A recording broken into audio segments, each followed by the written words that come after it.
E aí, galera, sejam muito bem-vindos a mais um podcast Somos.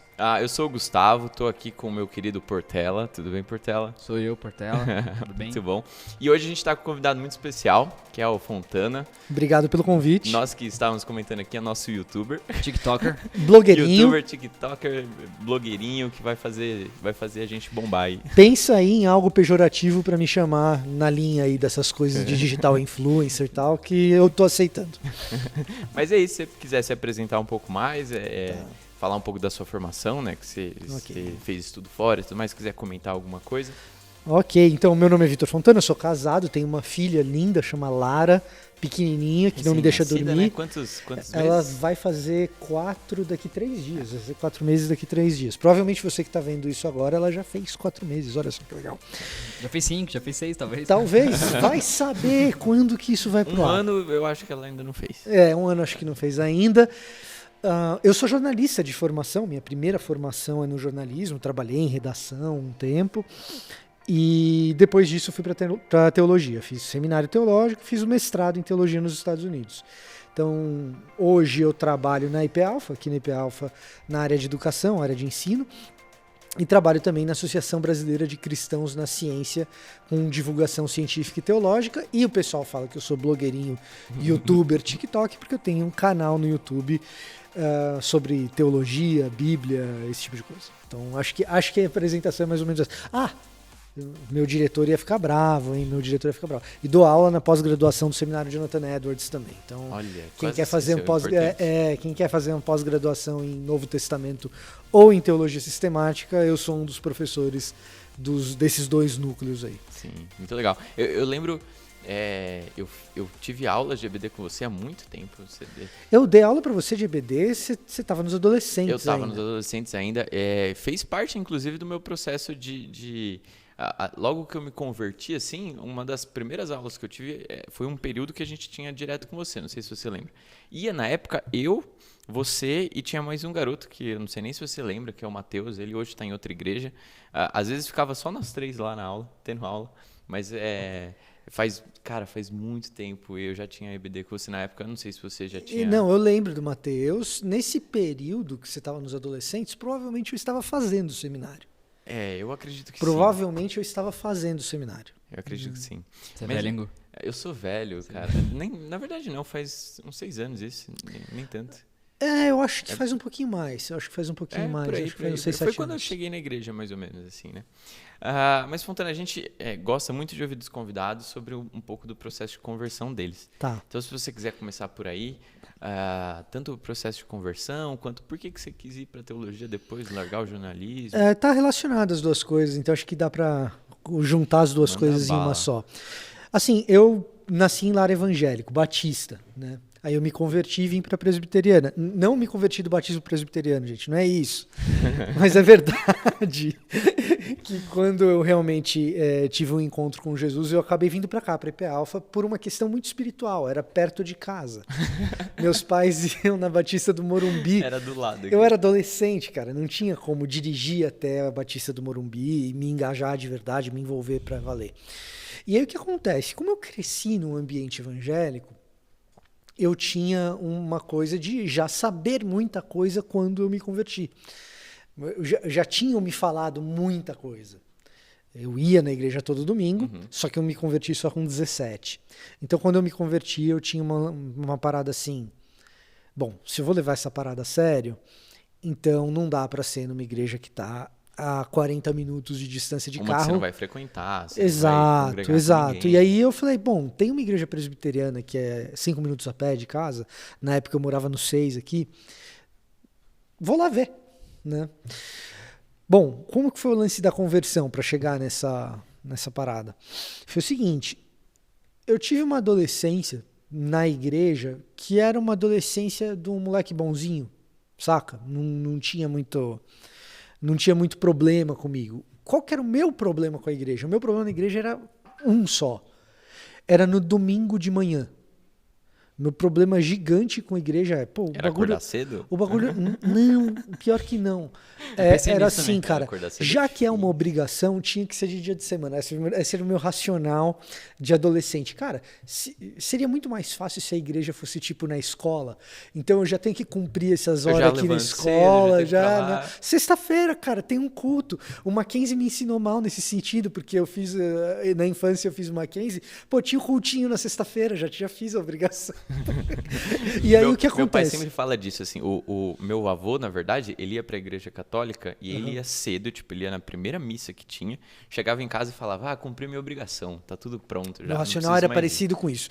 Inclusive, se tivesse que ser no domingo cedo, pô, que fosse 7 horas da manhã, eu acordo cedo, vou 7 horas da E manhã. acabou, assim. Isso, e eu tenho o meu domingo. Porque a minha indignação de adolescente era o seguinte, cara. Eu queria jogar bola. Era só isso. Eu não queria fumar. Eu não queria experimentar droga, não queria a parte de relacionamento também, não tinha grandes curiosidades nesse sentido. Eu tinha o normal de um adolescente, mas nada assim, nossa, a igreja não me deixa fazer nada, não tinha nada desses lances. Eu tinha um lance que era o seguinte, cara, domingo eu quero jogar bola, brother, é só isso. E eu tenho que ir na igreja lá no Morumbi. E aí, tipo, ainda almoço por lá, volto. Quando eu chego em casa é 2 da tarde, aí já vai começar a rodada do Brasileirão, tá ligado? Então, assim, aquele domingo com os amigos não rolava. E aí, quando eu comecei a ganhar um pouco de autonomia, eu comecei a dar uns bode no culto, assim, tipo, há 13, 14 anos, chegava a hora de acordar para ir pra igreja, aí eu falava, pai, tô com sono e tal. Nem tava. Uhum. Era para os meus pais irem para a igreja, me deixarem em casa e eu ir jogar bola, tá ligado? Era isso só. Mas assim, nessa brincadeira, eu desenvolvi um tipo de espiritualidade até os 17 anos, que era o seguinte, eu tinha que cumprir determinadas tabelas. Ir à igreja, orar de vez em quando, ler algum tanto de Bíblia quando eu lembrava. E, tipo, eu era um bom cristão. Tratar bem os meus amigos na escola. E, tipo, eu era um bom cristão. Mas um encontro de fato com Jesus era uma outra coisa que eu desconhecia completamente. Se eu tivesse morrido com 13, 14 anos, sei lá eu qual que é a nota de corte. Eu meio que entendia mais ou menos o que era o evangelho. Uhum. Mas com 17... um brother meu de igreja virou pra mim, a gente passou um tempo junto, vou resumir bastante a história, a gente passou um tempo junto de férias, assim, ele falou, cara, vai doer em mim falar isso pra você, talvez você não goste de ouvir, você me perdoa já se você não gostar. Eu falei, lá vem, né? E aí vocês me perdoam porque eu bati na mesa e não era pra bater. Kevin teve um... Então, você tá vendo só? Aí ele falou, cara, é o seguinte, eu não vejo Jesus na sua vida, eu não vejo um cara comprometido com o evangelho. Eu vejo um cara que vai na igreja. Ao vivo, hein? Ao vivo e a cores. O cara tinha intimidade pra falar isso. E ele tinha Ele testemunho. era cristão também? Era. E ele tinha testemunho pra falar isso. E ele tinha Bíblia pra falar isso. Porque o que acontece? No ambiente de igreja que eu cresci, cara, a Igreja Batista do Morumbi foi muito boa pra mim. Eu não quero cuspir no prato que eu comi, entendeu? O pregador da época, o Ari Veloso, era um pregador espetacular. Eu tinha muito mais vontade de ficar com os adultos do que ficar com as crianças ou adolescentes assim no culto, porque o Ari Veloso era muito bom, muito bom. E muitas coisas que eu aprendi a respeito de Bíblia, a respeito de teologia, foi ouvindo Ari Veloso no culto, num domingo de manhã normal. Né? Então, não é isso, mas era uma mega igreja. Então, a mega igreja, cara, você entra e é muito fácil você passar despercebido e ninguém saber qual que é a tua ali. O que você está fazendo, a tua espiritualidade onde está. É muito fácil. E eu era esse cara. Principalmente se você não se envolve com outros ministérios. Precisamente. Tem alguém que acompanha mais e tudo mais. Precisamente. Esse é o lance. Então, o que aconteceu comigo, especificamente? O que aconteceu comigo é que, cara, eu era uma pessoa que... Eu era muito parecido com o que é um católico não praticante, cara. Muito parecido. Um cara que vai na missa de vez em quando e que fala, não, tá tudo bem, eu sou um católico. E E eu era muito parecido com isso. A gente meio que confia nas próprias obras, né? E aí o que acontece? Não só confiava nas próprias obras, e isso é um lance legal já de teologia para se falar, que assim, no ambiente protestante, a gente enfatiza muito a coisa da fé e não as obras, da fé e não as obras, mas tem um monte de gente que confessa que é pela fé, mas age como se fosse pelas obras. Sabe? Tem muito. O dia a dia da pessoa mostra que ela tem um entendimento diferente. Assim. Exato. Né? Às vezes a gente tem uma mentalidade pelagiana. Sim. A gente tem uma confissão agostiniana, calvinista, né? Mas uma mentalidade pelagiana de acreditar que o que conta é o cumprimento de determinados rituais. E aí o que acontece? Para mim, foi um baque quando ele falou isso, mas outras pessoas que tinham me alertado a respeito disso, talvez não tivessem o testemunho. Ou eu soubesse um pouco mais de Bíblia do que elas, e era bem comum isso acontecer. Mesmo eu tendo essa relativa distância com a igreja, eu conhecia o texto razoavelmente. Então o cara que vinha, que era meio analfabíblico e queria me botar na parede, saía muito pela... E eu era arrogante. Essa é uma parte do velho homem que eu brigo bastante, né? Mas a minha arrogância ainda, cara, eu não me permitia ser corrigido. Esse cara tinha Bíblia, esse cara tinha testemunho e esse cara tinha intimidade. Ele tinha as três coisas. Então, quando ele falou isso, ali foi que eu falei, opa, tem alguma coisa errada. Tem muita coisa errada. E nesse lance do ter muita coisa errada, a gente começa a avaliar tudo que a gente está fazendo, e é um monte de coisinha que para a igreja não está errado, mas você sabe que está.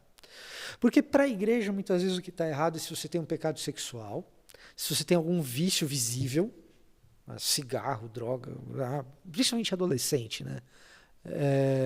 Você tem algum vício visível, algum problema sexual, ou algum problema de ordem moral, financeira muito evidente. O cara passou a perna na galera, porque não sei o quê. Não, eu tinha um monte de coisas que para a igreja ninguém fala nada, mas era um monte. Aquelas coisas dos pecados intocáveis, né? Que você deixa quietinho ali. Isso, alguma coisa do gênero. Quando é orgulho, essas coisas, geralmente...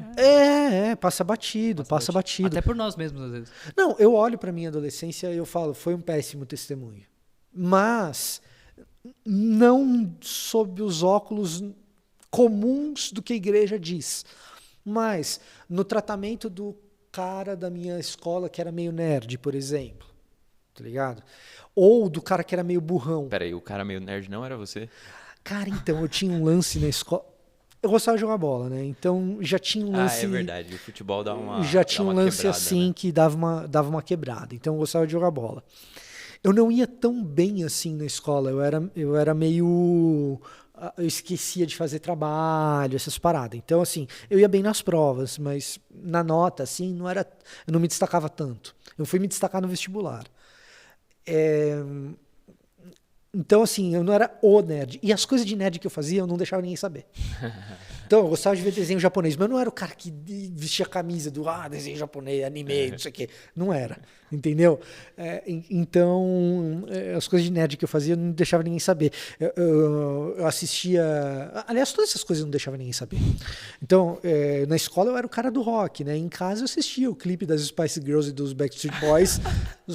Só eu tô vendo aqui, tá tudo bem. Você entendeu? Mas assim... Esse era um mau testemunho, no caso, é isso. O mau testemunho, cara, vou te falar. Que eu acho que é uma das coisas de ensino para adolescente que a gente falha muito como igreja. Que é ensinar o adolescente a incluir o cara que ninguém quer, geralmente porque é nerd, porque é bobo, porque é o alvo da zoeira. Às vezes o cara é alvo da zoeira e nem é nerd, mas sei lá. Mas essa inclusão aí a gente precisa ensinar o adolescente a fazer, e às vezes a igreja falha em ensinar isso.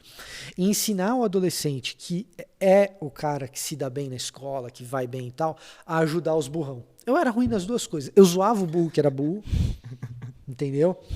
E zoava, cara, eu zoava, entendeu? E muitas coisas eu olho e falo assim, como que eu iria falar de evangelho para aquela pessoa naquele contexto moral, agindo daquela forma? Não tinha, entendeu? Acho que as principais coisas que eu lembro de mau testemunho meu nessa fase tem relação com isso. Só que aí esse rapaz chama Bruno, eu fiz o casamento dele, cara. É um privilégio depois, né? Depois eu acabei fazendo o casamento dele. O Bruno virou pra mim e falou, cara, você precisa dar um jeito, porque eu não vejo você próximo de Jesus, você com Jesus. E aí eu comecei a me dar por conta desses comportamentos, mas muito me dar por conta da quantidade de coisas do texto bíblico a respeito de Jesus que eu não compreendia. Muita coisa. E fazendo história longa curta, chegou um determinado dia que eu fiz uma oração com Deus e tal. E naquele dia, pro dia seguinte, eu entendi, por experiência, o que Jesus estava querendo dizer com nascer de novo. Ali para mim foi muito claro. Eu falei, cara, eu preciso ser transformado numa outra parada, eu não consigo fazer isso eu mesmo. Não consigo, não faz parte de mim. Eu preciso ser transformado num outro cara. E só quem pode fazer isso é Deus. Só quem pode fazer isso é o Espírito Santo. Então eu considero a minha data de conversão ali no dia 21 de janeiro de 2001. Nossa, tem data. Eu sempre me surpreendo quando isso aconteceu. Quando alguém tem data. Porque eu não tem faço data, sabe ideia. por quê, cara? Assim, isso é uma história também, que aí a gente fica só nisso no podcast, mas que é o seguinte, eu queria ir num show do Iron Maiden. Muito. E eu não fui por causa desse Bruno aí. Tá? Nada contra o show do Iron Maiden. Depois disso eu fui em outros, mas... Inclusive frequentei a igreja do Nico McBrain, que é baterista do Iron Maiden, lá nos Estados Unidos. Mas eu ia no show do Iron Maiden, eu queria ir, e cancelei por causa do Bruno e tal, e por causa dessas férias que a gente estava passando junto. Aí eu acordei de manhã cedo e falei, olha Deus, você sabe onde eu queria estar. Não tô. Então eu quero um dia bom. Uhum. Porque eu não era crente, mas orava. Eu nasci em família evangélica, então eu não era crente, mas eu orava. Né? A rotina. Já... Exato. Então eu falei, olha Deus, não tô indo no show do Iron Maiden, então eu quero um dia bom. E aí, cara, foi um dia que muita coisa passou a fazer sentido na minha cabeça. Depois disso, e aí veio um lance, por que eu fui fazer mestrado em teologia e tudo mais? Porque nesse dia... já foi definido ali, cara, que era uma coisa que eu iria viver ministerialmente, a minha vida ia girar em torno de entender o texto bíblico e fazer as pessoas entenderem melhor. Se o grande lance é esse, entender qual que é a de Cristo, então eu preciso me capacitar ao máximo para que outras pessoas possam entender também.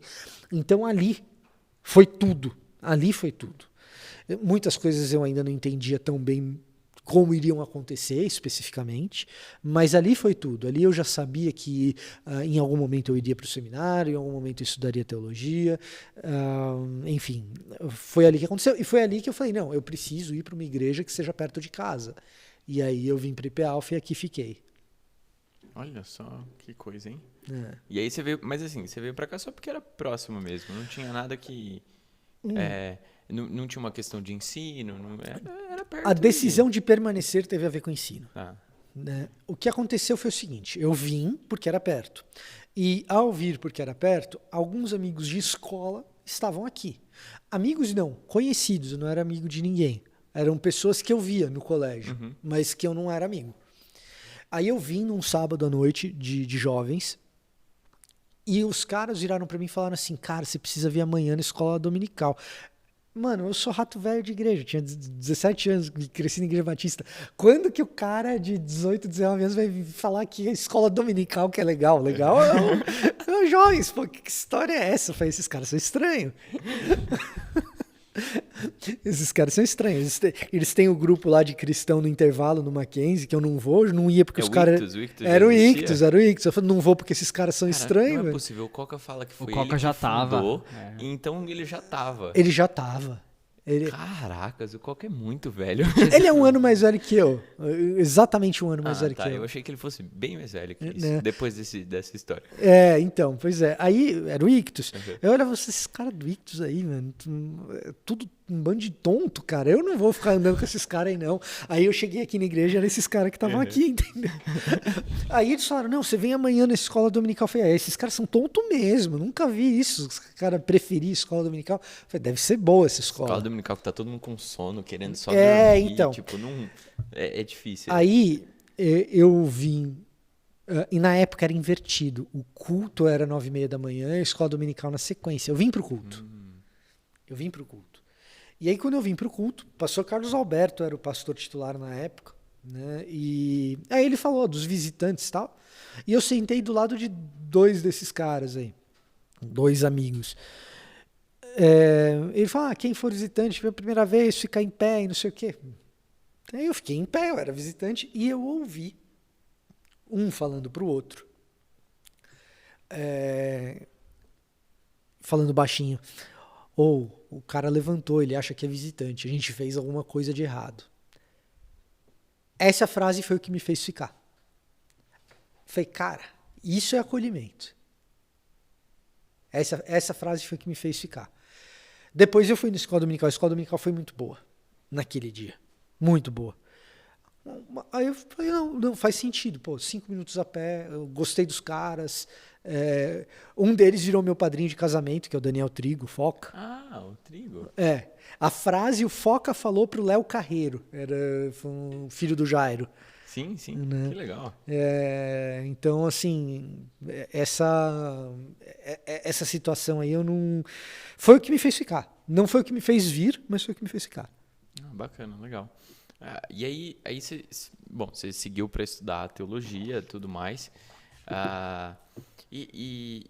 Na teologia, assim, o que é que mais te chama a atenção? O que é que você mais gosta de estudar? O que é que você mais...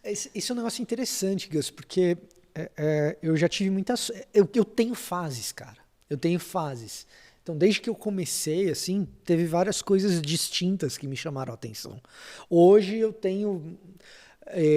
outras coisas do que eu te responderia 1 ano atrás, por exemplo. Então, assim, a teologia, os estudos religiosos, eles são um campo extremamente amplo, é vasto demais. É um campo muito vasto. E essa vastidão já é algo que me fascina. De sacar que, assim, eu não tenho o número de vidas necessário para conseguir dar conta de tudo que tem para aprender ali. Isso para mim já é uma coisa fascinante, né? Eu sempre estive mais pro lado dos estudos bíblicos do que da teologia per se, né? Eu sempre estive mais para os lados da exegese. E hoje, especificamente, como é que eu vou explicar isso sem ser técnico? Mas assim... Uma das coisas que tem me fascinado hoje, você perguntar, hoje o que está te fascinando na teologia e tal? Eu diria para você que é a qualidade literária do Antigo Testamento, a qualidade literária da Bíblia hebraica. Esse é o meu negócio, o meu lance hoje, que eu falo assim, nossa, cara, isso aqui é de pirar. Você pensar em pessoas que não tinham luz elétrica, que cara, escreviam em pedaço de pele de animal, terem produzido algo com o requinte literário que o texto bíblico possui, que a Bíblia hebraica possui, né? Então, hoje eu diria para você que essa é a parada que, com maior quantidade de vezes, eu dou uma pirada, assim. Eu me deparo com trechos que eu falo assim, não é possível que esse cara fez isso. Isso é interessante, né? Eu, nas últimas semanas, li o livro de Jó e, simultaneamente, estou lendo a Ilíada, de Homero. E você vê a qualidade da poesia de Jó, não deve nada a Homero. Olha, assim, você está falando de Jó, né? Essa é uma das coisas que... Tem os lances da teologia que também me dão certos calafrios, né? Então, ao mesmo tempo que tem coisas que são fascinantes, tem as coisas que são cringe. Cringe. É muito TikToker, né? É muito, Cringe. né? Tem as coisas que são cringe. Por exemplo, falando do livro de Jó. Cara, uma boa parte da minha vida cristã, assim, o livro de Jó, ele era utilizado como texto prova para falar de determinadas ou doutrinas ou ideias, quando na verdade o texto de Jó per se, ele é o grande lance. O grande lance do livro de Jó é você curtir o livro de Jó. Não é você provar nada com ele. Pelo contrário. Qualidade literária. Qualidade tudo. literária e, fundamentalmente, o fato dele estar dizendo o seguinte: tem coisas que você não consegue provar, tá, bonitão? Tem coisas que você não consegue entender, ok? E, assim, você tem um livro de Jó que tem isso. Você pega, por exemplo, os 2 livros de crônicas, né? O livro de crônicas, que é dividido em 2 partes. Na verdade, aquilo é uma unidade literária. Pô, o livro de crônicas, ele pega as narrativas de Samuel de Reis e reconta, né? Ele usa muito, ele é extremamente dependente de Samuel e Reis. Repete muita coisa. Repete mesmo, igualzinho, né? Não, literalmente, Alguns porque são idênticos, né? o autor está consultando, principalmente o livro de Reis, né? como fonte. O autor de crônicas, o que ele está fazendo? Ele está pegando várias tradições hebraicas e ele está juntando dentro daquele livro com um determinado propósito retórico. Famoso resumão. Num certo sentido. Só que é um resumão com uma determinada ideologia. Ele está querendo vender um peixe. Tá? E aí o que acontece? Na hora de consultar essas fontes, ele geralmente copia, acrescentando, e aí qualidade literária, acrescentando pequenos elementos às vezes, que é mais fácil de identificar no hebraico, evidentemente, mas pequenos elementos que dão um sabor mais pós-exílico para o texto, de um hebraico um pouco mais modernizado, com uma influência persa assim, mais gostosa e tal. E com poemas que não tem no livro de Reis, nem no livro de Samuel. Então, você tem vários poemas, que alguns são atribuídos a Davi, que dizem respeito à centralidade do templo, em especial no livro de Crônicas. Crônicas tem uma preocupação em colocar Judá no centro da narrativa cósmica, no centro do universo. Mais ou menos o que alguns escritos babilônicos fazem com Babilônia, de colocar a Babilônia no centro do universo, Crônicas faz com Judá. Agora, como fazer isso com Judá, sendo que Judá é uma região que só apanhou na história, né? E então o templo é esse centro do universo em Crônicas, e aí você vai perceber a intencionalidade do autor de fazer esse trabalho de copia e cola, de recorta e cola, e realmente de edição, para montar um todo narrativo que compreenda essa ideia do templo como centro do cosmos. O nível de sofisticação para se fazer isso é enorme. E você está falando de pessoas que vivem num contexto em que você não tem vaso sanitário. Você está entendendo qual que é o lance? Como que é a vida sanitária de uma pessoa nesse período? A vida sanitária de uma pessoa nesse período se você se deu tempo, você sai de casa e usa um buraco já cavado, uma fossa, né? Cavado já. Exatamente. Mas é bem comum utilizar um vaso quebrado. Vaso que servia para carregar água, uma ânfora e tal. Não deu tempo, você pega um vaso velho que já está quebrado. Cuidado para não se cortar. Cuidado para não se cortar, justamente. Né? E os dejetos vão ali dentro do quarto, no vaso mesmo. E aí, o que você faz com aquilo? Você joga pela janela. Brother, esse era o contexto que esses textos absolutamente incríveis estão sendo redigidos. É fascinante. E é interessante porque muita gente hoje acaba tendo preconceito simplesmente por ser antigo. Então fala, nossa, vocês crentes acreditam na Bíblia, um livro de, 2.000 anos, tem texto de mais ainda. Como se isso desqualificasse o texto, na verdade... Isso é um negócio interessante, você sempre pode botar o spin nessa história, né? Porque você fala, realmente é antigo, não é fascinante que sendo antigo ele tem essa qualidade? Exatamente. Né? Você sempre pode jogar um Ele spin. se mantém relevante até hoje? Exato, né? exato. Então, assim, você sempre pode... É uma questão de perspectiva. No fundo, é uma questão de perspectiva. Assim, o lance do texto ser antigo precisa ser levado em consideração. Porque tem coisas que só fazem sentido dentro daquele contexto antigo. Sim, sem dúvida. Né? Então... Mas ele ser antigo também... Eu li uma vez, aquele cara extremamente famoso, William Craig, né? William Lane Craig. Isso, ele escreve lá no Em Guarda que ser antigo é um dos fatores que leva a gente a crer na autoridade que tem aquele escrito, né? Ele sobreviveu. Ele sobreviveu e tem uma questão de ele é tão antigo e não existe uma refutação em cima dele por tanto tempo. Exato. Então também tem mais uma questão aí. A questão é a seguinte, vamos lá. Refutações a respeito do texto bíblico, elas existem. Agora, são refutações a respeito de determinadas passagens ou determinadas ideias que o texto bíblico comporta e não são definitivas. Não há uma refutação do texto bíblico que o desmonte como um todo. Vamos lá. A ideia predominante do Antigo Oriente Próximo a respeito de como era o mundo é uma ideia de terra plana, certo? E isso daí, evidentemente, a gente sabe que não é, certo? Eventualmente, no texto bíblico, a maneira como um ou outro evento é descrito vai refletir essa cabeça do Antigo Oriente Próximo. Que eles pensavam que Isso, exatamente. Precisamente.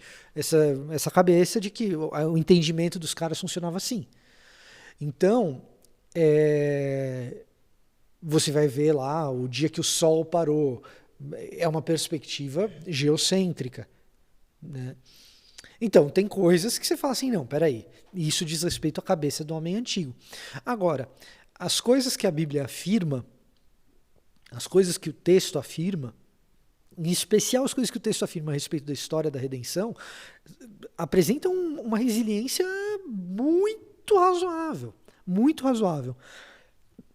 Então, assim, a gente não pode ser ingênuo de achar também que o texto bíblico, por ser inspirado por Deus, não vai levar em consideração a compreensão do leitor antigo. E do autor antigo. E do autor antigo, né? Mas era isso, você tem sempre que lembrar que tem um autor, que tem uma cabeça, muitas vezes ele está escrevendo para pessoas que têm uma cabeça também... Não é que Deus desceu e ditou, né? Partes do texto a gente vê isso explicitamente. O que a gente sempre fala é a questão assim, a moral do que o texto está ensinando, as regras não, mas assim, a relevância daquilo e tudo que tem por trás, o que Deus realmente quer passar através daquilo, é irrefutável. Sim. Isso não tem como, mas o contexto em si... Isso, e eu diria o seguinte, nesse processo a gente tem que tomar muito cuidado para que a gente possa ter uma perspectiva alta, elevada do texto bíblico, no qual ele tem autoridade, e uma perspectiva não tão elevada assim da minha interpretação do texto bíblico. Que é uma coisa que às vezes a gente corre o risco de confundir, né? Por quê? Porque o que a gente está dizendo é que Deus não erra, Deus não comete equívocos, e ao passar a sua mensagem, a mensagem que ele queria passar não contém esses equívocos. E ela leva em consideração o contexto cultural no qual ela foi entregue. Agora, quando a gente lê o texto, a gente tem que olhar o contexto cultural para poder interpretá-lo. Uhum. E muitas vezes o risco é que aquilo que a gente entendeu seja aquilo que a gente acaba sacralizando. E sacralizar a nossa compreensão do texto e não o texto é algo arriscado, é algo perigoso. E é algo que a gente, na história da igreja, fez bastante. Então, esse é o perigo que a gente tem que se resguardar um pouco. A gente tem que... entender como bem-vindas interpretações que desafiem aquilo que a gente entendeu. Porque a gente pode ter falhado na nossa interpretação.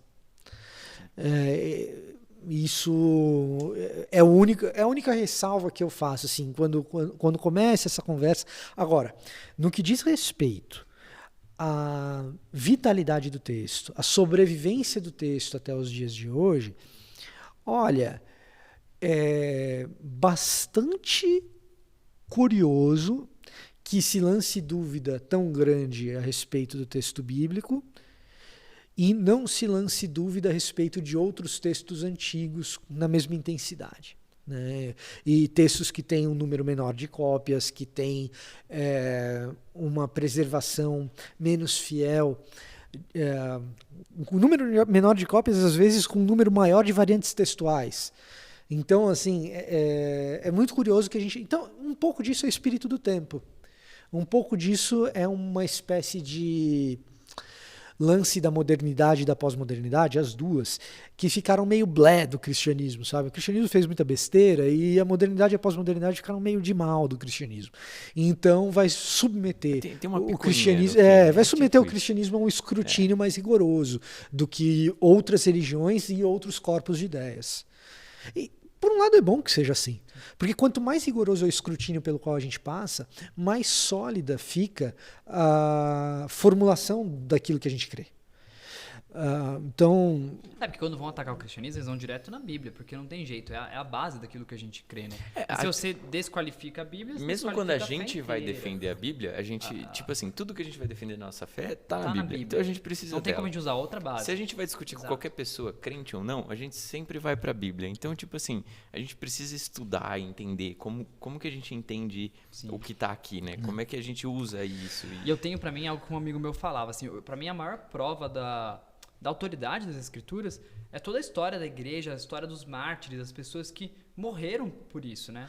Ninguém morre por um negócio que ele não acredita de verdade. Né? Isso é uma questão interessante. Eu acho que vale a pena a gente perceber que muitas vezes essas pessoas elas estavam morrendo por um conjunto basilar de fé muito menos extenso do que aquilo que a gente declara como essencial para que alguém seja cristão.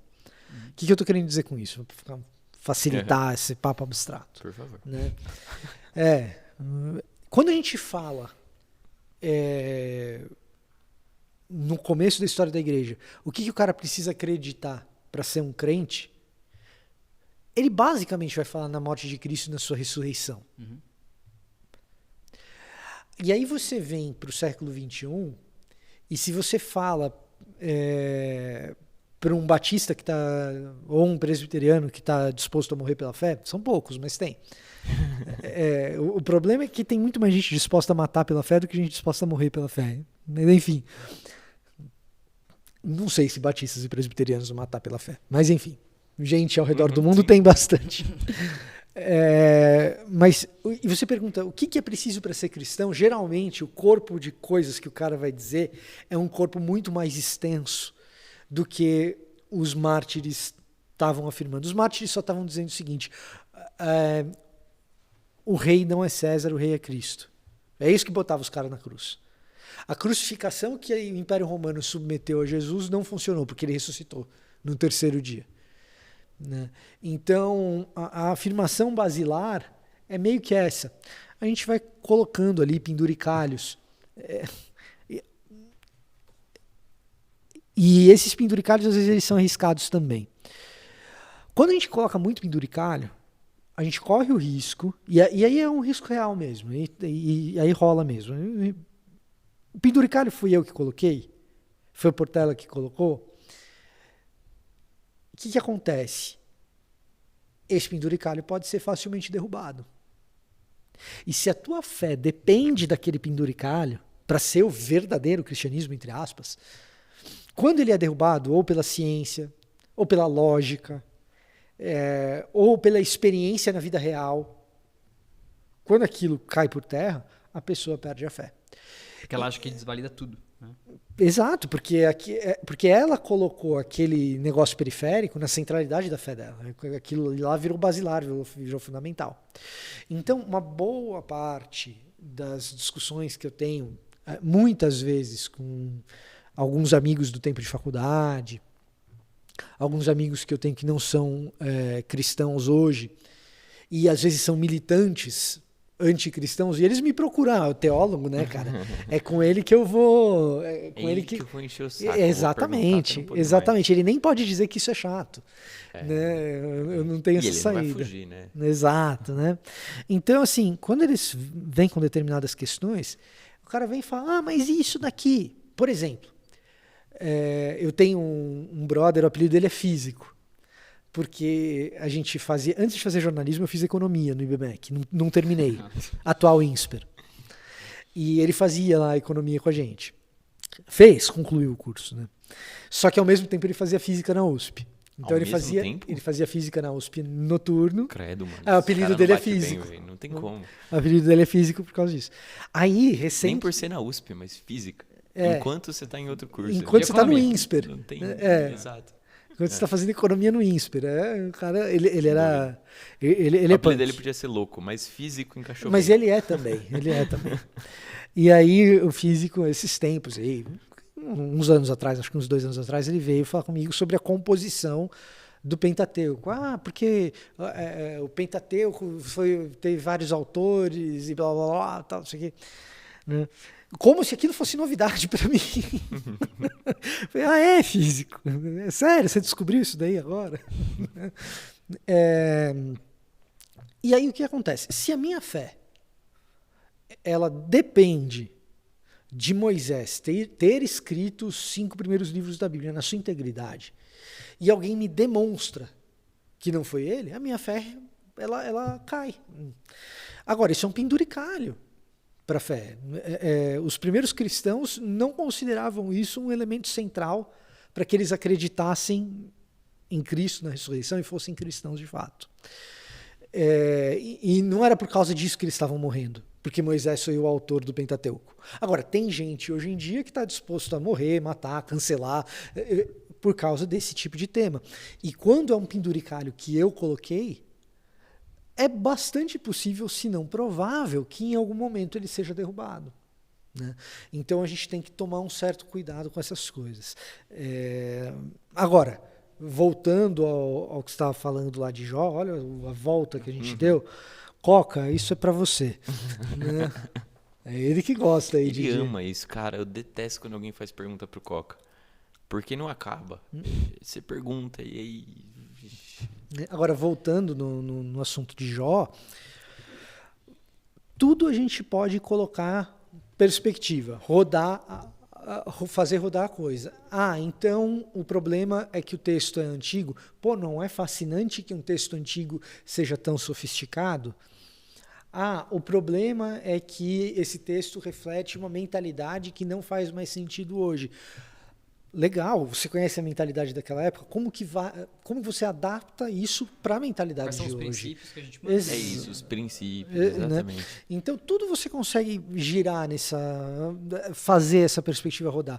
E para mim, quando eu tenho olhado para a Bíblia hebraica, para sua riqueza literária, eu fico realmente de queixo caído. Que essas pessoas tenham conseguido produzir algo... Você falou de Ilíada, né? Ilíada, Odisseia, Eneida são fascinantes Eneida, também. Olha só. Um abraço para minha mãe. Aí, ó. O pai, seu avô chamava Virgílio, não? Não chamava Virgílio. Aí seria... Eu não sei de onde eles tiraram Eneida, na verdade. Eu acho que eles não fazem ideia de que tem isso. Mas então, você pega esses textos... eles ainda têm um lance de terem sido produzidos num contexto de uma nação dominante, num contexto social que favorecia, hegemônica, num contexto social que favorecia o diletantismo intelectual e tal. No caso de Israel e Judá, e fundamentalmente Judá, que é o contexto no qual esses textos são produzidos, de jeito nenhum. Uns caras campesinos ali e tal. Uns caras campesinos, olha, de uma riqueza intelectual ímpar. Absurda, né? Ímpar. De uma sofisticação ímpar. Que não dá pra você imaginar, né? Se você falar da onde viria tamanha essa sofisticação. Não, você quer ver um exemplo? Você pega o livro de Provérbios. O livro de Provérbios foi escrito na corte, foi juntado na corte, né? Não é que foi escrito na corte.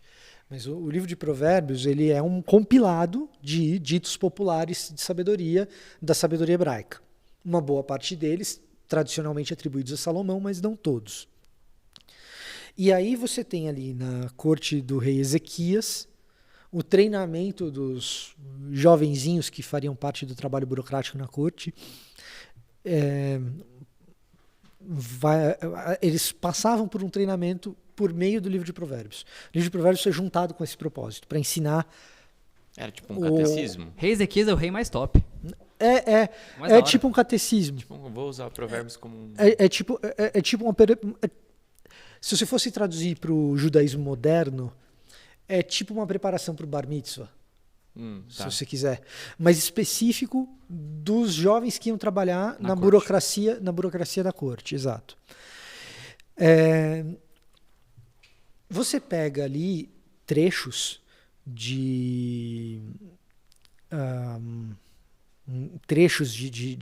que é o livro de Provérbios, que não apenas aquilo é um dito sapiencial de Salomão, vamos dizer, que ele escreveu e sobreviveu, mas tem coisas que são de outros povos, que os caras pegam, adaptam para a cabeça israelita e colocam ali no meio. Você pega o capítulo 22, ele é baseado num documento egípcio chamado a Regra de Amenemop. Então o cara foi lá, de tudo que tinha de produção literária egípcia, que é uma cultura super rica, pensou, não, esse aqui dentro da nossa cultura faz sentido, é interessante, precisa de adaptação, mas faz sentido. Não, vou pegar esse aqui e vou adaptar aqui para caber dentro daquilo que a gente tem de princípios que a gente herdou da Torá, etc. Tal. E o cara reconfigura aquele negócio. Você vê, assim, a habilidade do maluco para ele lidar com um tipo de literatura que é cortesã de um outro povo, de um povo egípcio, escrito numa outra língua, traz isso para o hebraico. Cara, é bastante sofisticação. Não por acaso... E mantendo os princípios, né? Não por acaso, quando você olha para a história do mundo antigo, mantendo os princípios, exato, você vê algumas coisas que são muito esquisitas quando diz respeito ao povo hebreu. Como, por exemplo... hebreus fazendo parte da corte de outros povos. Você pega um povo, você escraviza, aí você traz ele como escravo. De repente, aquele escravo está fazendo parte da tua burocracia governamental. Tá lá o Daniel lá. Tá lá o Daniel, tá lá José. José não conviveu com esse requinte literário todo, não tinha essa literatura, ainda era tradição oral, mas assim... Na história hebraica isso vai acontecendo, várias vezes isso vai acontecendo. E é um negócio absolutamente raro, ímpar, e você vê esse negócio se desenvolver de uma maneira que até hoje o povo judeu, os israelitas, que é diferente de israelense, que é quem nasce em Israel, né? Mas até hoje o povo judeu é um povo que em termos populacionais não é tão grande assim, não são muitos, mas o impacto intelectual que eles têm. Até cultural. Intelectual, cultural, científico. É um absurdo. Porque tem muito requinte ali, tem muita sofisticação ali. O texto antigo. Beleza, vai lá conversar com a tradição rabínica, vai ver o que esses caras estão discutindo a respeito desse texto antigo. E aí você pega... Porque eu não vou fazer uma defesa do cristianismo aqui, vamos pegar só uma defesa do texto, da Bíblia hebraica e do nosso Antigo Testamento. Né? Beleza, é um texto antigo, coisa de gente da antiguidade, ignorante e tal. Senta e conversa com um rabino um dia, e te desafio a achar um rabino ignorante. É verdade. Te desafio a achar um rabino ignorante. Te desafio a achar um rabino que não seja muito preparado do ponto de vista da cultura. Outra coisa, vai na PUC sentar com um padre, na Paulus, lá na editora Paulus, na Vila Mariana, senta com um padre, vai conversar com o cara, te desafio a achar um padre ignorante. Então, às vezes, tem muito desses papos que é puro preconceito mesmo. É que as pessoas, no fundo, elas estão acostumadas a conversar com o Gustavo, ignorante, entendeu? O Portela, ignorante. Tipo, conversa com um cara que manja. Você tá falando aí, te desafio a sentar com o Rabino. É outra história. Esse cara conhece de verdade. Tipo... E o que acontece é o seguinte, a vida do cara... Isso é uma parada, assim, que eu acho que às vezes a gente deixa passar. A vida do cara, no caso do Rabino, no caso do padre católico, certo? A vida do cara é dedicada a se debruçar em cima desses textos. Se não houvesse sabedoria nesses textos, você deveria sentar para ouvir um rabino e sentar para ouvir um padre e só ouvir bobagem. E não é o que acontece. O teste da realidade é muito bom nesse sentido, de você saber o seguinte, não, nós temos o Evangelho é a boa notícia, ela é maravilhosa, ela é o que me transformou. O que me transformou não foi essa erudição, não foi essa sabedoria, não foi o requinte, a sofisticação intelectual. O que me salvou foi a boa notícia, foi o Evangelho. Ponto. Agora, o teste da realidade me diz que quando eu sento e escuto um rabino falar, escuto o Jonathan Sachs falar, escuto o Newton Bonder aqui no contexto paulistano, né? Eu desconheço os nomes, mas aqui no nosso contexto, no nosso contexto brasileiro, escuto o Newton Bonder falar, vai ter coisas que eu vou discordar dos caras, evidentemente que vai, mas o senso de que existe sabedoria no que aquele cara está falando, é um sentimento comum que um ateu vai ter, eu vou ter, e um judeu que está escutando o cara, e que escuta aquilo com ouvidos confessionais que não são os meus, vai ter também. E de onde vem a sabedoria desse cara? Vem dos textos antigos. O teste da realidade é muito bom nesse sentido. Quando você ouve o Papa Francisco falar, o Papa Francisco não é um tonto, nem o Bento XVI era, nem o João Paulo II era. O João Paulo II e vocês eram muito pequenos ainda. Né? Mas assim, você ouve os caras, você fala, esse cara não é um tonto. E muitas vezes você ouve e você fala assim, não, eu discordo disso daqui. Mas tem sabedoria nisso que ele está dizendo. De onde vem isso? O teste da realidade é muito bom. E isso falando só de Antigo Testamento, né? Você nem toquei no Novo. Nem toquei no Novo. Né? Nem toquei no Novo Testamento, mas assim, esse teste da realidade eu acho um teste que é importante a gente fazer. É importante a gente perceber que os herdeiros da tradição do texto bíblico são pessoas que trazem para este mundo um nível de reflexão que é saudável para o mundo e que é profundo. Isso deve dizer alguma coisa a respeito do texto, deveria dizer alguma coisa a respeito do texto. Por mais que ele tenha sido escrito em parte, né, poemas escritos por um pastor de ovelhas que estava lá matando leão e matando urso e matando gigante. Aí você vai ver o que esse cara escreveu, você fica de queixo caído. Você fica de queixo caído.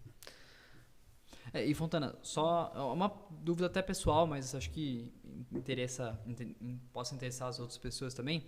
A questão da inspiração, né, divina das escrituras. Sim.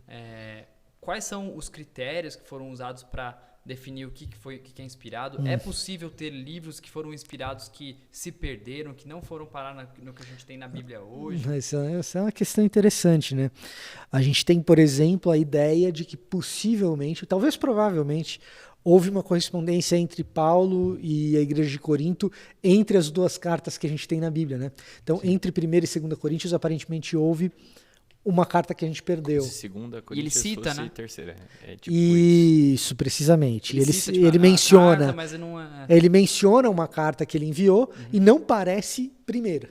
Não parece o conteúdo da primeira carta. Inclusive eu estava lendo um livro sobre Paulo recentemente, do N.T. Wright, né? Aí ele fala que entre 1 Coríntios e 2 Coríntios tem uma diferença muito grande no texto de Paulo, né? Muita coisa aconteceu. Muita coisa aconteceu. Assim, vamos lá, vamos por partes a respeito disso. Formação de cânon é um assunto complexo, porque ele não é fundamentalmente baseado em critérios. Seria se a gente acreditasse, né, no conto da carochinha, de que o imperador Constantino reuniu a turma e falou assim, olha, agora a gente precisa decidir qual livro que é bíblico e qual livro que não é. Que é a história meio que o Dan Brown conta, né? O Dan Brown vai mais ou menos nessa direção. A formação de cânon ela é orgânica. Como assim orgânica? É o seguinte, você começa a perceber que aquela comunidade de fé utiliza aqueles textos e não outros textos. Então, por exemplo, falando de Novo Testamento para ficar mais fácil, antes da gente achar uma carta nova de Paulo, vamos ficar com as cartas que a gente já tem e que não estão na Bíblia. De Paulo, não. Mas Clemente, por exemplo. Clemente também se correspondeu com a igreja de Corinto. E não tem nenhum conteúdo ali em 1 Clemente, por exemplo, que seja herético ou muito divergente da proto-ortodoxia do cristianismo do primeiro e do segundo século. Tanto que são muito estudados, né? Isso. Né? Então, 1 Clemente tem um teor... Por que 1 Clemente não entrou no cânon? Né? Bom, 1 Clemente não entrou no cânon porque a comunidade cristã do primeiro e segundo século não menciona Clemente como se fosse um documento sagrado. Ao passo que o Corpus Paulino é o conjunto de documentos que Paulo escreveu. Ao passo que o Corpus Paulino ele é universalmente aceito na comunidade cristã como um documento sagrado. Tanto que Pedro, em 2 de Pedro, vai colocar os escritos de Paulo no mesmo patamar dos profetas do Antigo Testamento. Então ali você já vê que tem esse reconhecimento universal. Até o cristianismo considerado herege no primeiro século, considerado não é herege mesmo, você pega o cristianismo marcionita do primeiro século, que descarta o Antigo Testamento, Paulo para ele é canônico. Aí você pega, por exemplo, as harmonias dos evangelhos. Você tem um monte de evangelho escrito. Tá? Então você tem Mateus, Marcos, Lucas e João, os nossos evangelhos canônicos, certo? E aí você tem antigos, tá? Do primeiro e do segundo século. Você tem o Evangelho de Tomé, talvez o Evangelho apócrifo mais antigo que tem, talvez seja esse. Nós temos 3 evangelhos perdidos: o Evangelho dos Hebreus, o Evangelho dos Ebionitas e o... esqueci. E o outro, esqueci. E o outro, mais Desculpa. Você tem o Evangelho de Judas, que já é segundo século, muito provavelmente. Mas você tem vários evangelhos antigos. E aí quando os caras, lá no começo da igreja cristã, vão fazer harmonização dos evangelhos, o documento de Taciano é um dos primeiros caras que vai fazer isso com um documento chamado Diatessaron. Taciano ou Tatiano, depende de como você pronuncia o TI no latim, né? Tatiano é mais brasileiro. Tatiano é mais brasileiro, Fica talvez. ideia pro seu filho. Mas o que esses caras estão fazendo ali no começo do segundo século e tal? Eles estão olhando os evangelhos e estão falando, tem histórias diferentes aqui. Tem a mesma história, mas está narrado de um jeito um pouco diferente um do outro. Vamos fazer uma harmonização para tentar ver qual era a ordem cronológica mesmo e tal. E aí essas harmonizações, elas têm só os Mateus, Marcos, Lucas e João. Não tem os outros. Por quê? Isso porque João é diferentão, né? Isso porque João é diferentão, exatamente. Mas por que tem só esses 4? Né? Porque esses 4 são os documentos organicamente aceitos pela igreja. Que eram lá utilizados, então. Os outros eram utilizados. Você pegar, por exemplo, a literatura atribuída a Pedro. Então você tem Apocalipse de Pedro, Evangelho de Pedro e tal. Tem um monte de cristão usando ali no segundo século. Até que um grupo de pessoas pergunta para Serapião, que é um bispo importante ali da época, Serapião, a gente pode usar o Evangelho de Pedro? Aí ele chega e fala, não, pode, não tem problema, tal. A autoria provavelmente não é petrina. Mas o bispo lá, o Serapião, um dos primeiros cristãos lá, chefe da parada, falou, não, pode, beleza, não tem problema, liberado. Pode estar liberado. Depois ele descobre que o grupo que pediu para fazer isso era um grupo de pessoas ligadas ao docetismo, e aí ele proíbe. Né? Mas, o que você está vendo ali? São documentos que são usados, mas tem sido atribuído valor sagrado a eles? Em outras palavras, esses documentos estão sendo lidos liturgicamente, em voz alta, no culto? Quando você está olhando para os documentos que a igreja tem usado como documentos sagrados, lidos em voz alta, porque, veja só, tem um monte de documento cristão circulando. Tem a Didaquê, tem os documentos de Clemente, tem Irineu debatendo com os hereges, tem um monte de documento cristão rolando. Mas quais que são liturgicamente aceitos? Organicamente você vai vendo que são os 4 evangelhos, Atos. No cânon muratoriano, tem uma das primeiras compilações de cânon do Novo Testamento é o cânon muratoriano. No cânon muratoriano tem a inclusão, se não me engano, do Apocalipse de Pedro, para não dizer que não tem nenhum documento ali que tenha algum debate, alguma disputa. E a própria carta, a segunda carta de Pedro, ela enfrenta alguma resistência, por exemplo, de Jerônimo, alguém que tem alguma resistência em relação à segunda de Pedro. Mas é mínimo. Então, a coisa vai acontecendo de forma orgânica. Não tem um dia que reúne todo mundo e fala, vamos decidir, os critérios são esses, o cânon é esse aqui. O que estiver fora a gente corta, o que estiver dentro tá dentro. Não, até porque, como você falou, os documentos de Clemente, o Irineu, eles não são Bíblia, não são escritura sagrada, mas ainda são edificantes. Você pode ler, estudar. O pessoal sempre fala, né? Dos patrística. apócrifos, por exemplo, sempre fala, mano, você pode ler os apócrifos, eles não são... heresias, exato. heresias. Eles são textos que você tem que ler com uma sabedoria bíblica do que a gente tem hoje. Veja só, isso é um negócio interessante, porque quando você fala são textos edificantes e não sagrados, essa é a linguagem que alguns pais da igreja usam para se referir a uma série de documentos produzidos nesse período. É exatamente essa a linguagem. Alguns documentos não são nem edificantes. Eles revelam uma multiplicidade de vertentes do cristianismo e que eventualmente são classificados como heresias. Então tem evangelhos que são super gnósticos ou docetistas.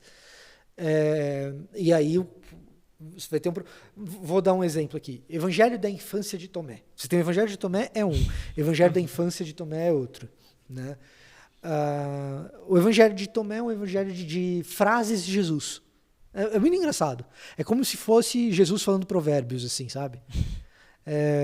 Esse Evangelho de Tomé. O Evangelho da infância de Tomé é um evangelho que busca narrar a infância de Jesus. É muito legal o texto, assim. É curioso, do ponto de vista de quem está lendo algo para se divertir, né? É muito legal o texto, mas nem edificante não é.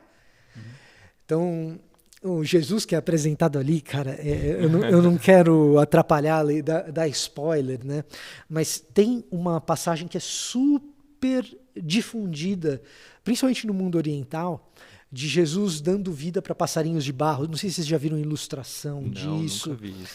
No Corão tem essa passagem, e vem do Evangelho da Infância de Tomé. Jesus está brincando no barro, na argila, fazendo figuras na argila, criança, tipo 5 anos de idade. Só que é sábado, e as crianças estão brincando ali no barro, e Jesus está fazendo esculturas incríveis. Porque, tipo, as crianças estão fazendo qualquer coisa na argila, mas Jesus, né? Jesus está fazendo esculturas extraordinárias, e ele fez uns passarinhos.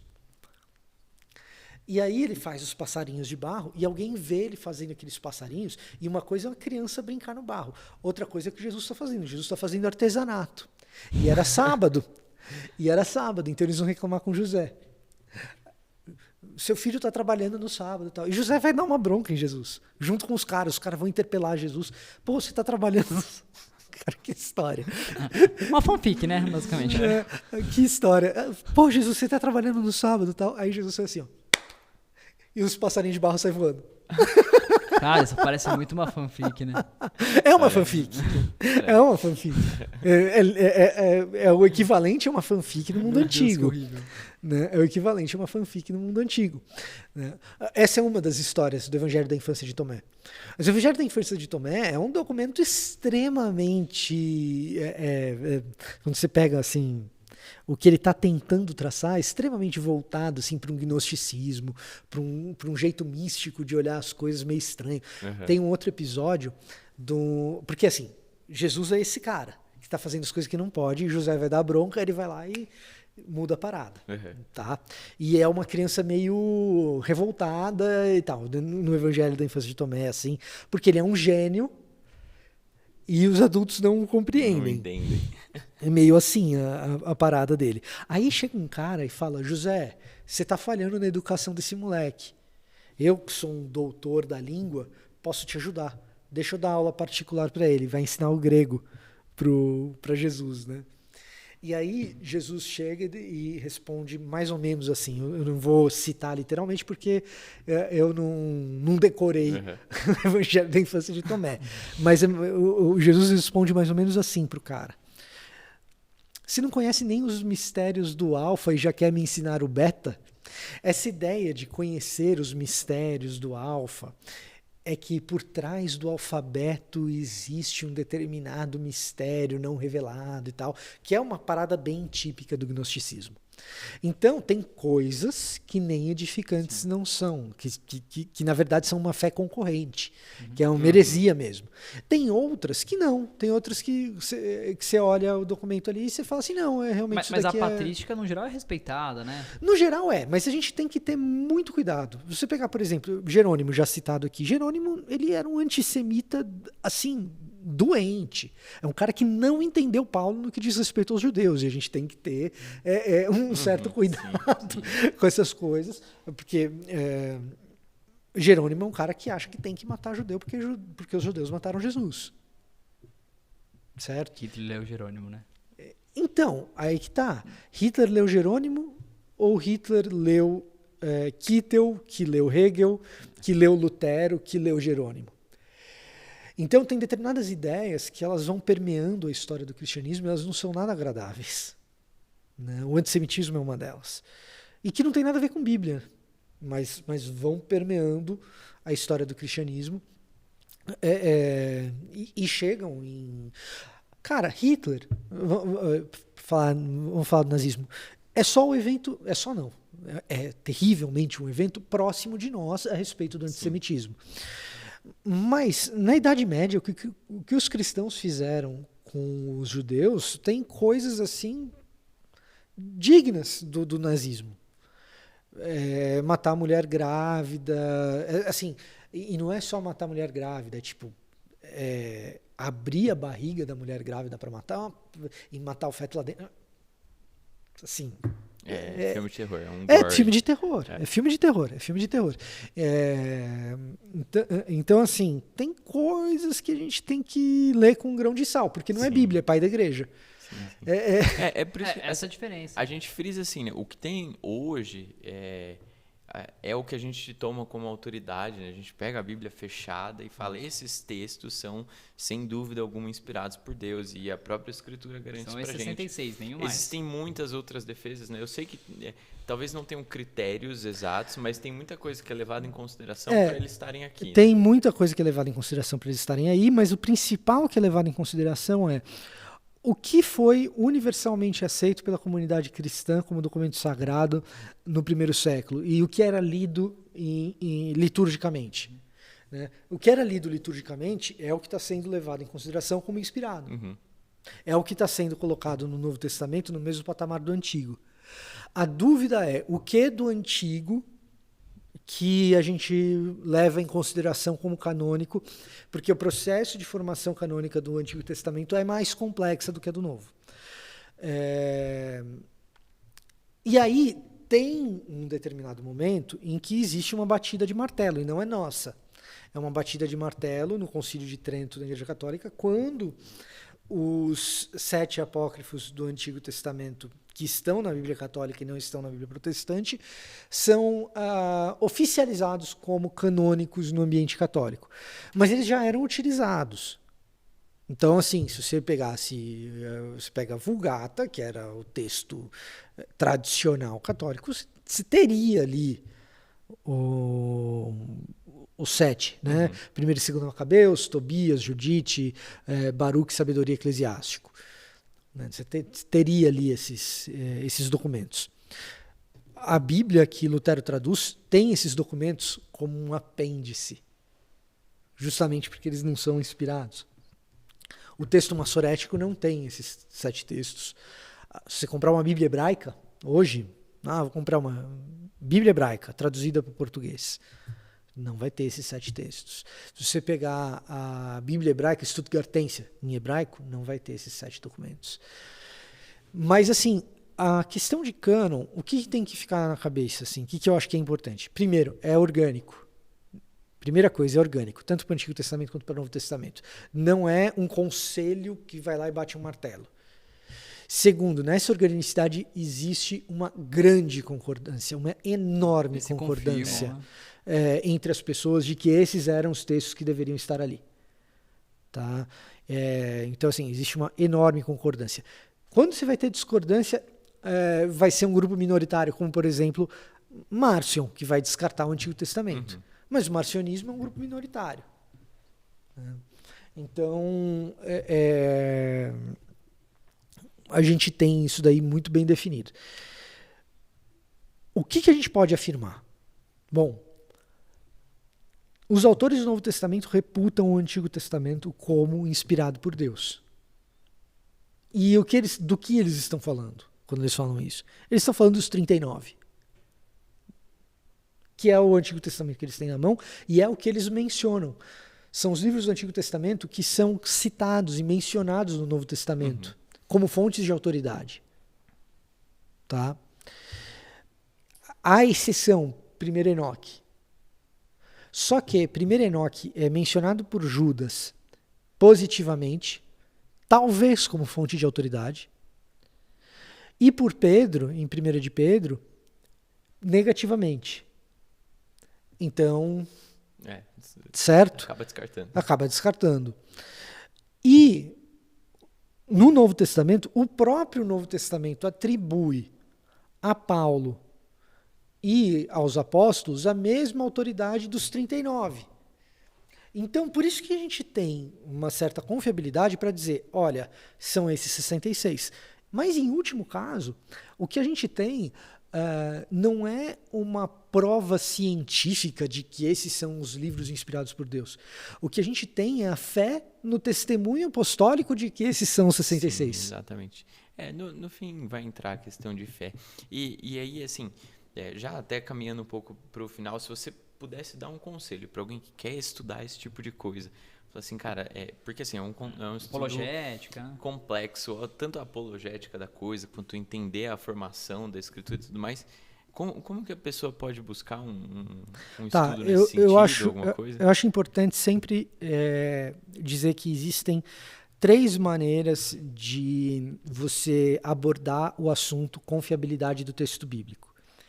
O primeiro é a confiabilidade do ponto de vista textual, que é o que a gente está discutindo aqui hoje, porque a gente foi para esse caminho. Tá? Que é o seguinte, esse documento textualmente é confiável? Ele foi adulterado em algum momento? São esses livros mesmo que deveriam estar aí? Deveriam estar outros que não estão? Então, a primeira coisa é essa confiabilidade textual. A segunda coisa, quando alguém pergunta, a Bíblia é confiável? É a confiabilidade do seu conteúdo em relação àquilo que ela menciona historicamente. Então, são questões de historicidade, questões de precisão. E, geralmente, quando a gente fala de apologética, a gente fala dessas 2 coisas. E é isso que as pessoas geralmente ficam querendo estudar e tudo mais. Mas, no dia a dia nosso, tanto de lidar com pessoas cristãs que nós precisamos discipular, quanto para lidar com pessoas que não são cristãs, mas têm alguma dúvida sobre a fé ou um interesse sobre a fé, a terceira questão sobre a confiabilidade da Bíblia, que é muito mais da confiabilidade da Bíblia, é muito mais frequente e deveria ser o nosso maior foco de estudo, que é o seguinte: o conteúdo desse texto, ele é confiável para resolver as situações que nós enfrentamos? Ou seja, eu não estou perguntando agora mais se o que ele está dizendo aconteceu, nem se esse texto ele é íntegro. Eu estou perguntando, tá bom, eu acredito nessa integridade aqui, Eu acho que as coisas que esse texto está dizendo aqui têm uma chance de ter acontecido, pode ser que aconteceram mesmo, mas esse conteúdo que está aqui, ele é confiável para resolver o meu problema com o meu marido, se é uma mulher falando, com a minha esposa? Ele é confiável para resolver o meu problema com o meu filho? E na maior parte do tempo a gente está nesse terceiro ponto aqui. E a gente busca pouco na apologética resolver essa terceira questão. Que é 95% das vezes que alguém precisa de ajuda é nesse ponto aqui. Que é você saber se esse texto contém uma ética que faz sentido, uma história redentiva que vai ressoar no coração da pessoa, uma estética que abraça um senso de belo que a pessoa tenha.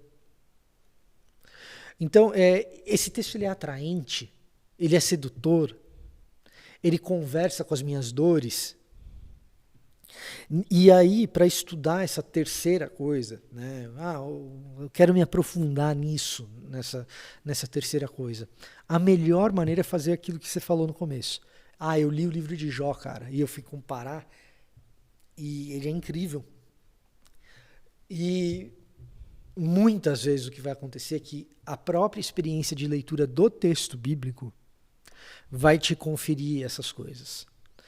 A própria experiência que você tem com o relato da vida de Jesus, Jesus é um personagem absolutamente fascinante. As pessoas têm problema com crente, com Jesus elas não têm. Não, mas...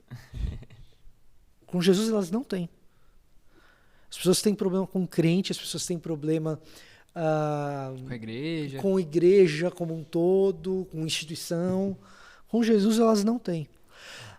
Então, quando eu falo, você quer estudar? Cara, leia os evangelhos, leia o texto bíblico, tem muita coisa. Jesus é um personagem fascinante. Tenta entender Jesus no contexto hebraico dele, contexto do judaísmo do segundo templo dele. Você vai ver que o cara era assim, não é à toa que nasce dele um movimento arrebatador que arrebata o Ocidente.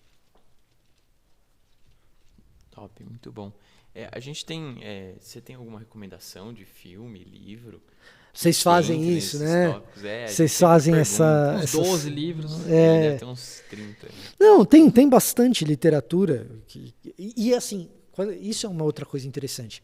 Essas duas primeiras questões da confiabilidade bíblica, geralmente elas envolvem determinados embates técnicos que a maioria das pessoas não tem as premissas para discutir.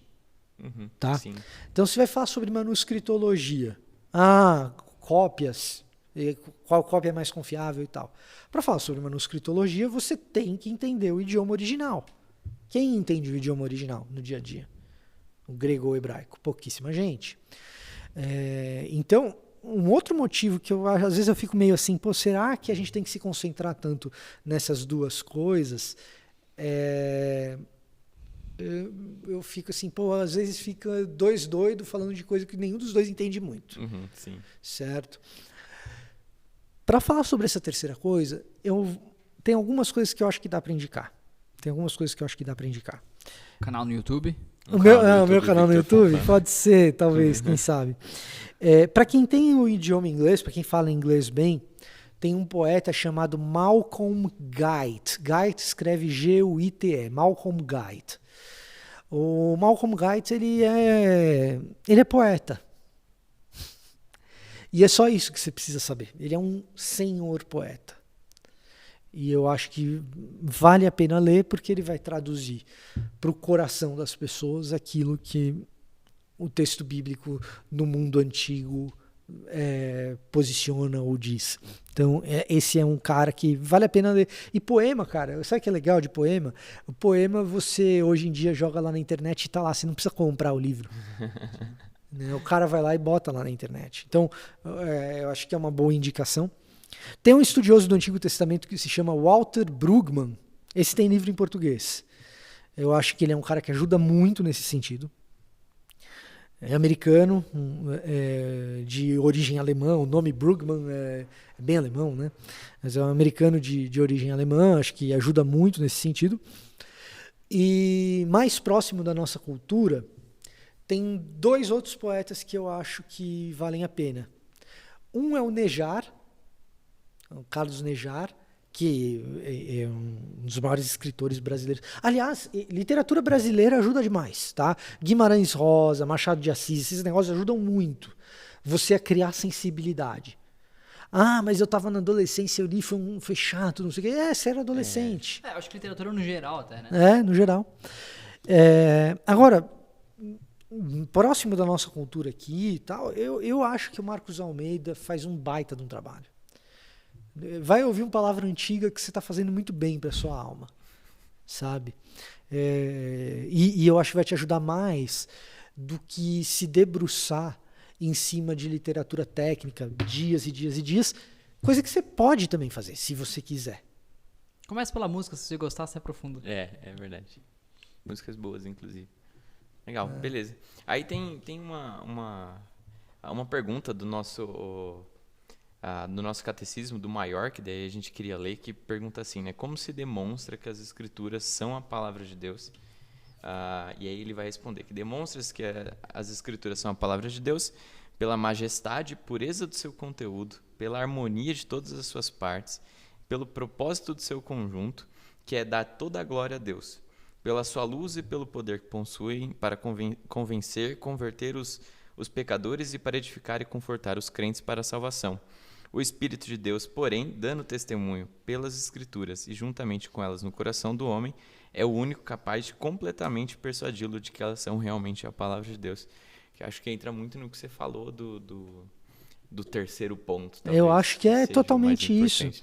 Eu acho que é totalmente isso. Muito mais do que você crer que o cânon é o cânon fechado, porque você tem uma prova disso, você tem um testemunho interno do Espírito Santo de Deus, cara. Isso daí. E a própria. Isso é uma parada assim.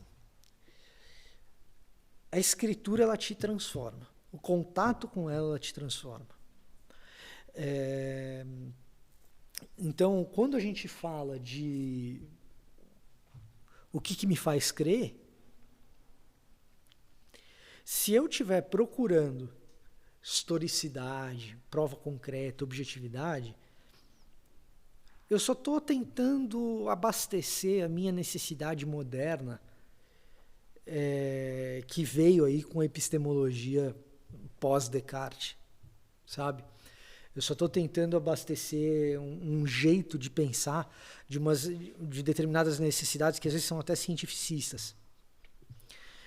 Quando na verdade não, na verdade assim, lê a Bíblia. Lê a Bíblia. Lê e depois você me conta. E deixa ela te ler, né? Que é o que e depois você me conta o que aconteceu, sabe? Isso aí, beleza. E aí, pra encerrar, só, portanto, se você quiser ler pra gente o texto de Hebreus 4:12. Eu quero, né? Pedindo com jeitinho. Tô mandando. Hebreus 4:12. Porque a palavra de Deus é viva e eficaz, e mais cortante do que qualquer espada de 2 gumes, e penetra até o ponto de dividir a alma e espírito juntas e medulas, e é apta para discernir os pensamentos e propósitos do coração. De novo, só para reforçar e encerrar com o texto bíblico, deixando ela a palavra de Deus encerrar o nosso tempo aí, Amém. Respondendo basicamente tudo que a gente falou. Muito obrigado, Fontana, por estar aí. Imagina. Eu acho que tem muita coisa que a gente pode conversar ainda, discutir nesses assuntos. Será um prazer tê-lo de novo em breve. Imagina, cara. Sempre que você precisar, eu tô à disposição. Beleza. Compartilha nós lá. Sigam no TikTok. Canal, sigam você me avisa o dia que vai sair isso aqui, que eu já compartilho em tudo. E aí vocês seguem lá ele também, no canal dele e tudo mais. E é isso. Muito obrigado mesmo, viu, Vitor? Valeu, cara. Acho que é isso. Muito obrigado a todos que acompanham a gente e até o próximo episódio. Tchau, tchau. Tchau.